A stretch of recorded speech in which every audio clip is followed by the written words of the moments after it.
आज हम इस वीडियो में क्लास 12 हिंदी 2025 बोर्ड के जितने भी स्टूडेंट हैं और इस बार हिंदी में पेपर देने वाले हैं, तो हम उन सभी स्टूडेंट के लिए लेकर आए हैं पूरे बुक के सभी महत्वपूर्ण बहुविकल्पीय प्रश्न उत्तर, यानी सारे इंपॉर्टेंट ऑब्जेक्टिव क्वेश्चन के आज के इस वीडियो में हम देखने वाले हैं। पेपर में जो 100% पक्का पूछा जाएगा।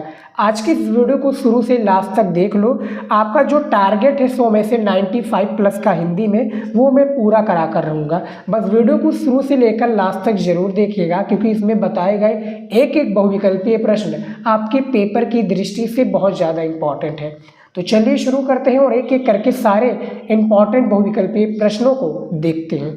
ठीक है, यहाँ पर देखिए आपके सामने सबसे पहला प्रश्न दिया हुआ स्क्रीन पर देख सकते हैं कि निम्न में से कौन सी रचना भक्ति काल की है, यानी इनमें से कौन सी रचना जो है ये भक्ति काल की है, ये आप लोगों को बताना है। ऑप्शंस भी आप देख सकते हैं, आपके पास 4 ऑप्शंस हैं। ए आपका द्वारपर हो जाएगा, बी सूर सारावली, सी प्रवास या डी साकेत। यदि आप लोगों ने हिंदी की अच्छी सी तैयारी या बहुविकल्पीय तैयारी की होगी, बहुविकल्पीय प्रश्नों की, तो इसका आंसर आपको पता होगा। तो पहले का आपका बी राइट आंसर हो जाएगा, सूर सारावली हो जाएगा, जो कि भक्ति काल की ये रचना है। सूर सारावली जो कि सूरदास जी की है और भक्ति काल की रचना के अंतर्गत इसमें आते हैं। दूसरा क्वेश्चन देखिए क्या पूछा गया है कि निम्नलिखित में से कौन ज्ञानसरी शाखा के कवि नहीं है, यानी ज्ञानसरी जो शाखा है इसके कवि कौन नहीं है, ये आपको बताना है। इन चारों में से आप लोगों को बताना है, विकल्प में दिया हुआ है। ऐसे ही बोर्ड एग्जाम में प्यारे विद्यार्थी विकल्प दिए जाएंगे, जिनमें से एक आपको सही चुनकर कॉपी में लिखना रहेगा। कॉपी में कैसे लिखना, मैं वीडियो जल्द ही लेकर आऊँगा आप सभी के लिए कि बोर्ड एग्जाम में हिंदी की कॉपी कैसे लिखें।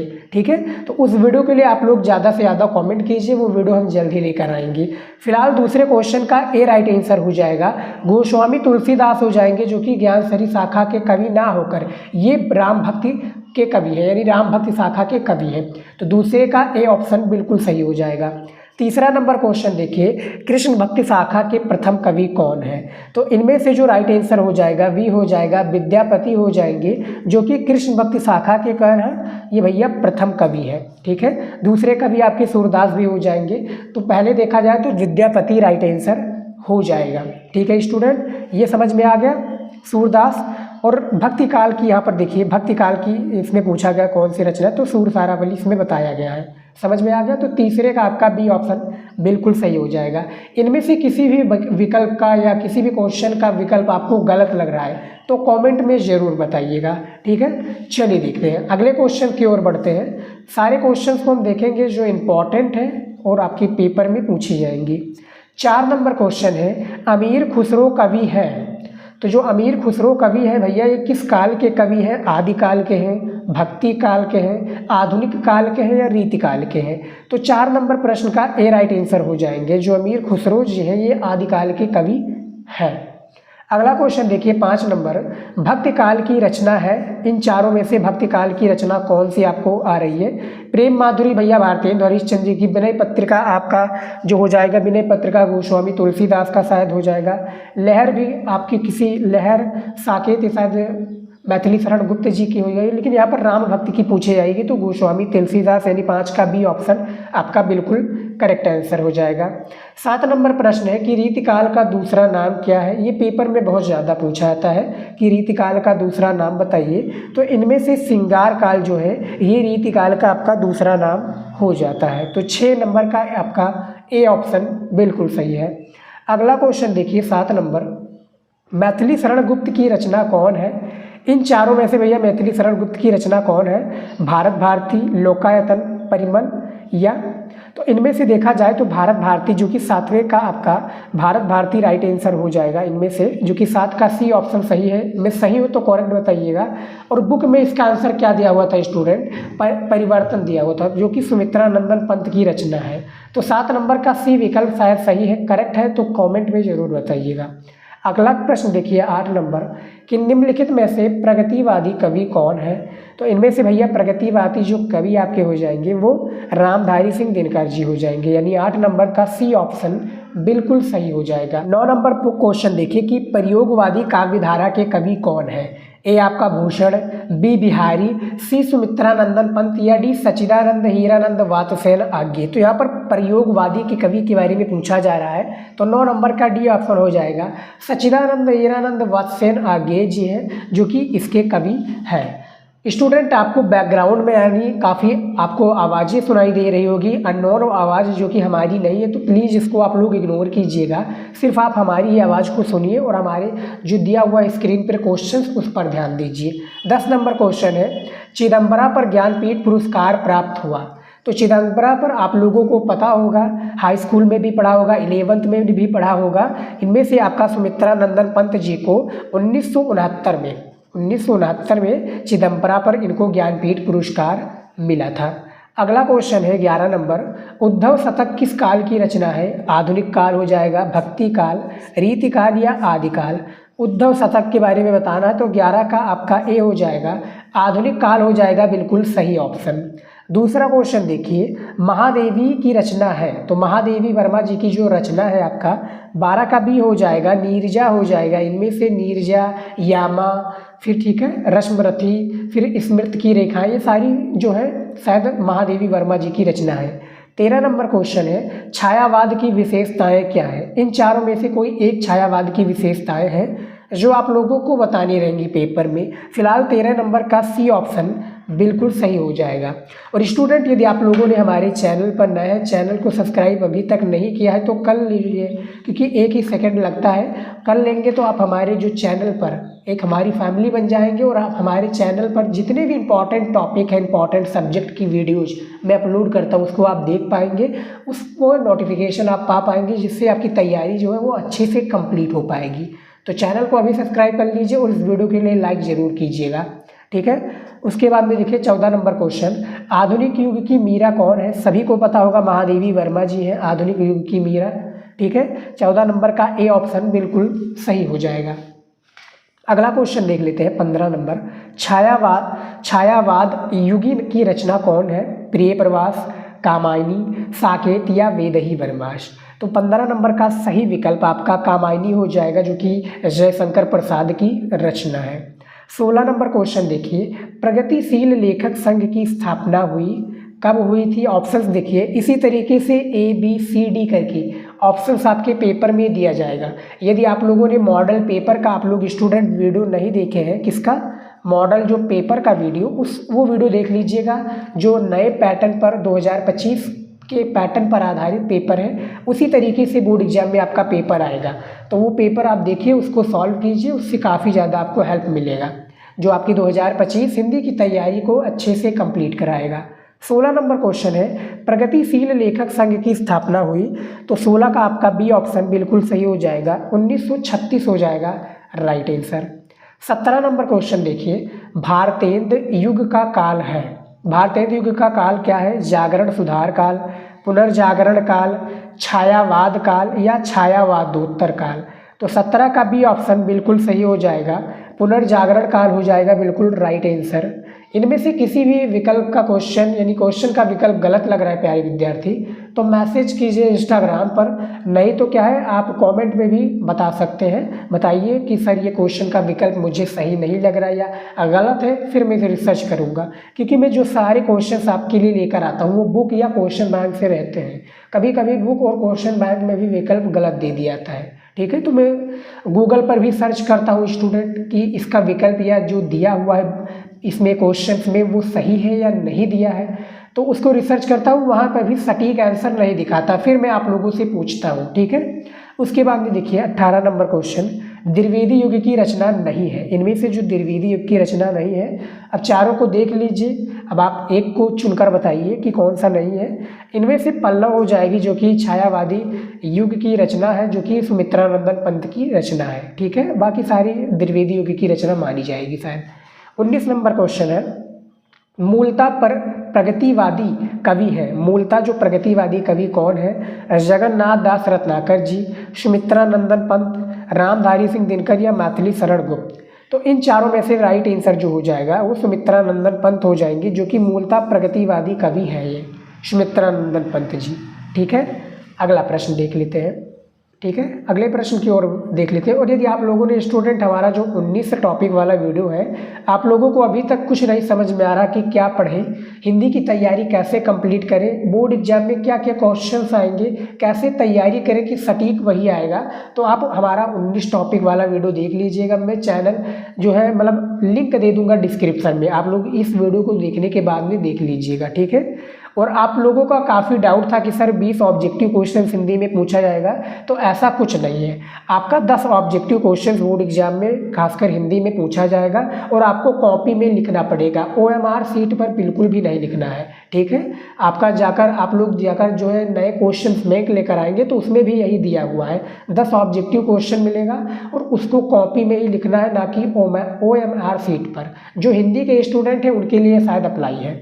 तो 20 नंबर जो क्वेश्चन है कि संध्या सुंदरी के रचनाकार हैं, कौन है भैया? तो 20 नंबर का आपका राइट आंसर बी हो जाएगा, सूर्यकांत त्रिपाठी निराला जी हो जाएंगे इसके सही आंसर। उसके बाद में देखिए 21 नंबर क्वेश्चन, छायावाद युगीन गद्य का समय माना जाता है।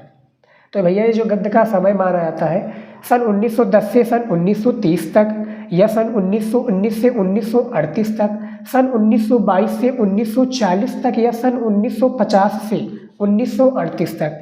तो 21 का राइट आंसर क्या हो जाएगा? बी हो जाएगा। 1919 से लेकर 1938 वाला जो है ये बिल्कुल सही हो जाएगा विकल्प।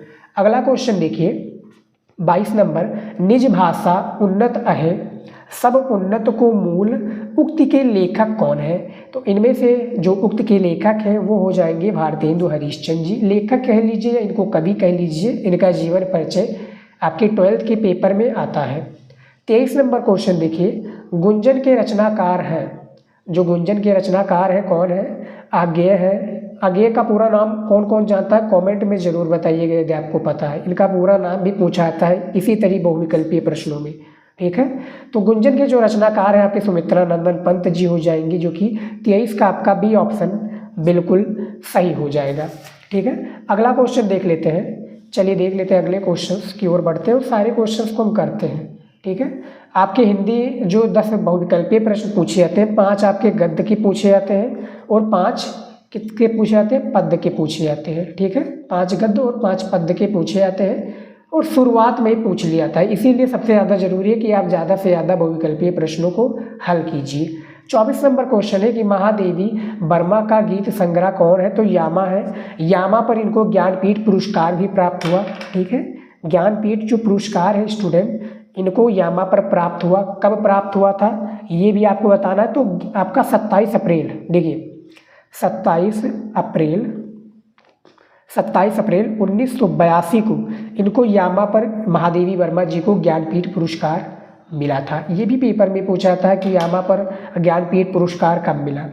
ठीक है, अगला विकल्प देखिए, अगला क्वेश्चन देखिए कि कामायनी की विधा कौन सी है?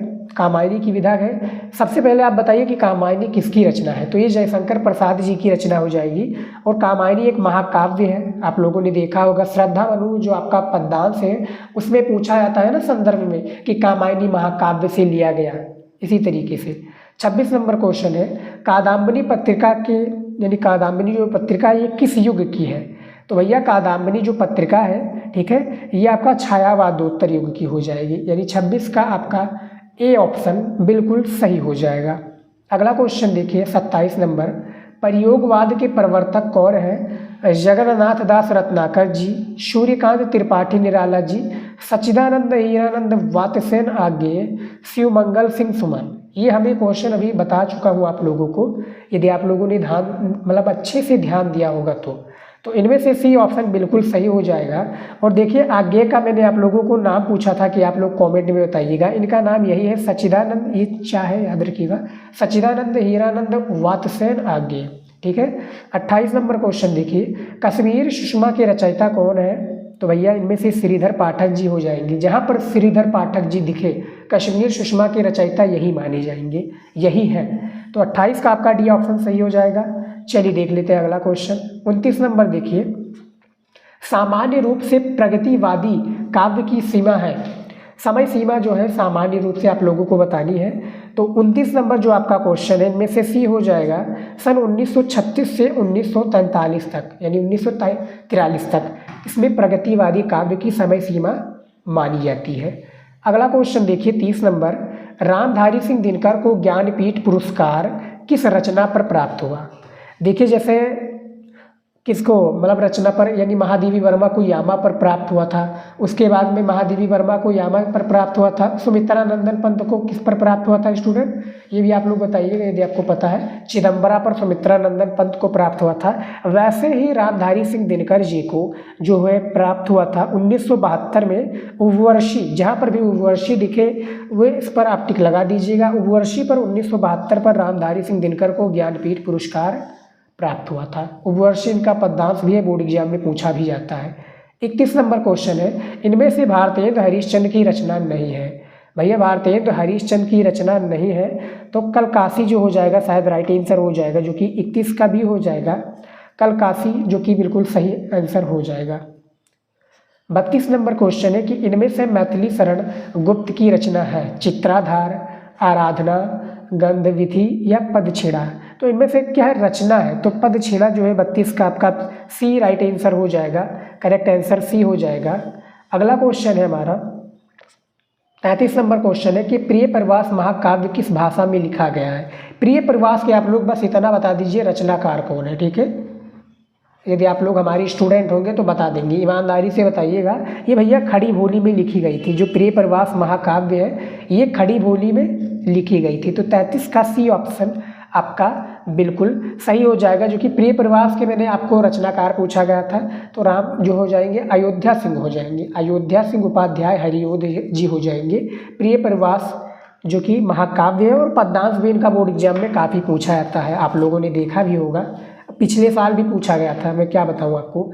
34 नंबर क्वेश्चन देखिए, छायावाद की प्रमुख प्रवृत्ति है इनमें से। हमने काफ़ी बार इस क्वेश्चन का आंसर दे चुका हूँ, सी राइट आंसर हो जाएगा, जो कि स्थूल के प्रति सूक्ष्म का विद्रोह हो जाएगा। 34 नंबर का सी ऑप्शन बिल्कुल सही। अगला क्वेश्चन है, सुमन राजे की कविताएं किस सप्तक में संकलित हुई। जो सुमन राजे हैं ना, इनकी कविताएं किस सप्तक में संकलित हुई ये आपको बताना है।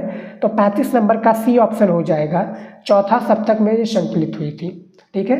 आप लोग देख सकते हैं, आराम से वीडियो को देखकर फिर प्रश्नों को समझिए, फिर उसके विकल्प को देखिएगा, क्योंकि पेपर में आप लोग ऐसे ही गलती करते हैं कि जल्दबाजी में आप गलत कर देते हैं। क्वेश्चन का आंसर आपको पता भी होता है लेकिन टिक लगाना होता है कहीं पर और आप लिख देते हैं कहीं पर, तो गड़बड़ हो जाता है वो पर। इसीलिए 15 मिनट दिया था कि अच्छे से पेपर को पढ़ लीजिए, ठीक है। और मैं हर एक वीडियोज या मॉडल पेपर में यही बताता हूँ कि 15 मिनट जो पेपर को दिए थे उसको आप पूरा यूज कीजिए। उसमें सारे प्रश्नों को देखा जाता है कि किस तरह से कौन सा प्रश्न आता है, कौन सा नहीं आता है, वही डिसाइड हो जाता है, ठीक है स्टूडेंट। 36 नंबर क्वेश्चन है कि इनमें से कौन सी काव्य कृति रामधारी सिंह दिनकर की है। तो इनमें से भैया काव्य कृति जो हो जाएगी 36 का आपका ए हो जाएगा, चक्रवाल हो जाएगा, बिल्कुल करेक्ट आंसर। 37 नंबर क्वेश्चन है, दूसरा सप्तक का प्रकाशन वर्ष है। तो दूसरा सप्तक का जो प्रकाशन वर्ष है वो 1951 हो जाएगा, पहला 1943, उसके बाद में तीसरा जो हो जाएगा 1959 हो जाएगा, ठीक है।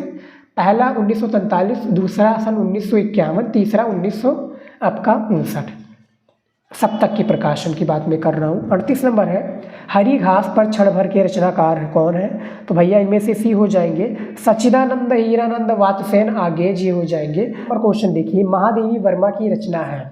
इनमें से महादेवी वर्मा की रचना आपको कौन सी नजर आ रही है। देखिए महादेवी वर्मा की काफ़ी सारी रचनाएं, जैसे यामा हो गई, नीरजा, रश्मरथी, फिर स्मृत की रेखा, यानी 39 का आपका बी भी हो जाएगा। स्मृत की रेखाएं भी महादेवी वर्मा जी की रचना है। उसके बाद में देखिए 40 नंबर, मैं नील भरी दुख की बदली, काव्य में मैं नील भरी दुख की बदली असमंदा में, ऐसे कुछ है। काव्य पंक्ति में रचनाकार कौन है ये आप बताइएगा। इनका भी पद्यांश पूछा जाता है और इनमें से जो आपका सही विकल्प हो जाएगा प्यारे विद्यार्थी 40 नंबर का बी ऑप्शन महादेवी वर्मा जी हो जाएंगी। मैं नील भरी दुख की बदली, ये महादेवी वर्मा जी की एक प्रकार से पद्यांश से लिया गया पंक्ति है। तो 40 नंबर क्वेश्चन भी बता दिया। फिलहाल स्टूडेंट इस वीडियो में सिर्फ हम इतने ही बताने वाले थे। 40 इंपॉर्टेंट क्वेश्चन हमने आपको बताए हैं, जो कि ऐसे क्वेश्चन हैं जो आपके पेपर में हर वर्ष पूछे जाते हैं, ठीक है। तैयार कर लीजिएगा। मैं और भी ऑब्जेक्टिव क्वेश्चन लेकर आऊँगा और टॉपिक वाला वीडियो आपको देखना है कि कैसे हिंदी में हमें तैयारी करनी चाहिए, तो जाकर आप लोग देख लीजिएगा। लिंक मैंने डिस्क्रिप्शन में दे दिया है और मॉडल पेपर का भी आप लोग ज़्यादा से ज़्यादा वीडियोज देखिएगा। तो फिलहाल स्टूडेंट इस वीडियो में इतना ही, मिलते हैं नेक्स्ट वीडियो में नए टॉपिक के साथ। जय हिंद।